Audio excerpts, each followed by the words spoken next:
Break के बाद रुक करेंगे मध्य प्रदेश और छत्तीसगढ़ बुलेटिन की ओर, जिसमें बात करेंगे भोपालपट्टनम की, जहां आंगनपल्ली की आंगनबाड़ी की स्थिति बेहद जर्जर है, जिसके बाद भी जिले के उच्चाधिकारी ध्यान नहीं देते हैं। देखिए पूरी रिपोर्ट। जहां एक तरफ छात्रों की क्लास को हाईटेक करने का सरकार प्रयास कर रही है, तो वहीं दूसरी तरफ छत्तीसगढ़ के बीजापुर जिले के आंगनबाड़ी केंद्र आंगनपल्ली में आंगनबाड़ी का संचालन एक जर्जर आंगनबाड़ी केंद्र में पिछले 2 सालों से किया जा रहा है। ऐसे में बच्चों का भविष्य कैसे संवरेगा, इस पर सवाल खड़ा होता है। सबसे बड़ी दिक्कत बारिश के दिनों में होती है। यहाँ बारिश का पानी अंदर घुस जाता है और जर्जर झोपड़ी गिरने का डर हमेशा बना रहता है। आपको बताते हैं कि पूरा मामला आंगनबाड़ी सहायिका ने बताया कि भवन काफी जर्जर हो चुका है और इसकी जानकारी पूर्व में ही अधिकारियों को दे दी गई थी। उन्होंने बताया कि बच्चों को भवन के अंदर बैठाकर उनकी पढ़ाई कराने में काफी डर लगता है और साथ ही बताया कि जर्जर आंगनबाड़ी केंद्र भवन की स्थिति काफी दयनीय हो गई है।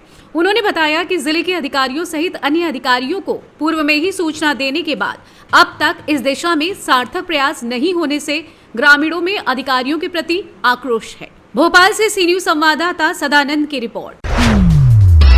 ग्वालियर के बड़ा गांव में तेज रफ्तार कार ने मां के साथ खड़े 8 साल के बेटे को रौंद दिया।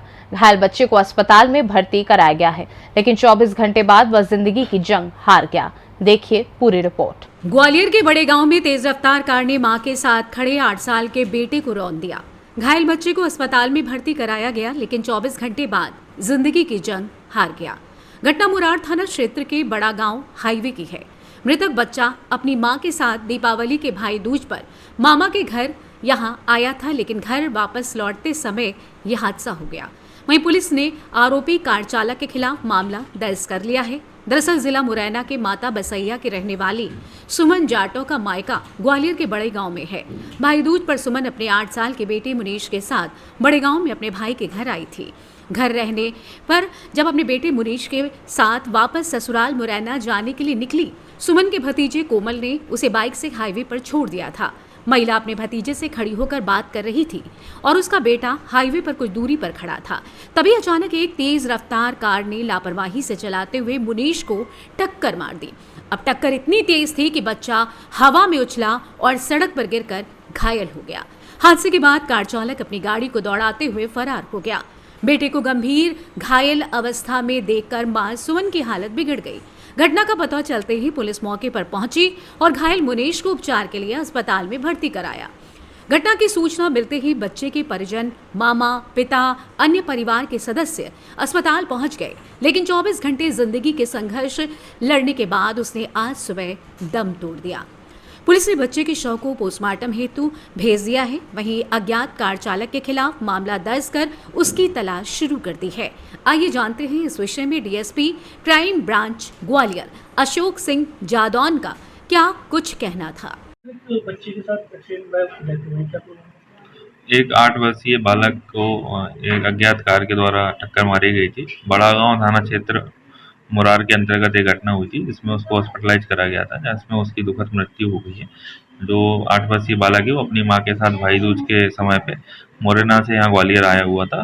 पुलिस ने अभी इसमें मामला पंजीबद्ध करके जो भी अज्ञात कार चालक है उसकी तलाश शुरू कर दी है और उसको शीघ्र ही गिरफ्तार किया जाएगा। ग्वालियर से सी न्यूज संवाददाता शिवम सिंह चौहान की रिपोर्ट।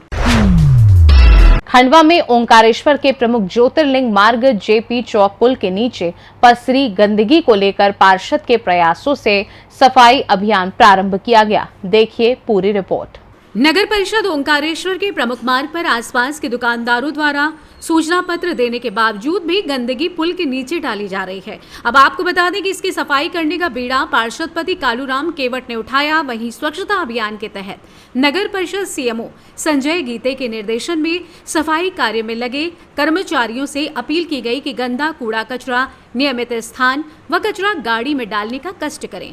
आइए जानते हैं इस विषय में कालूराम केवट का और क्या कुछ कहना था। वर्तमान में जो स्वच्छता पखवाड़े को लेकर जो अभियान चल रहा था, उसमें हमारे सीएमओ महोदय और सफाई कर्मचारियों के द्वारा जो कार्य किया जा रहा था, उसमें भी ये जो मुख्य मार्ग पुराने पुल के ऊपर जो गंदगी हमेशा फैली रहती थी, जिसमें श्रद्धालुओं को आने जाने में बदबू वगैरह ये अन्य तरह की समस्या आती थी, उसका निराकरण करने के लिए ब्लैक लिस्टेड जो क्षेत्र था उसका सफाई अभियान नगर परिषद द्वारा कराया जा रहा है।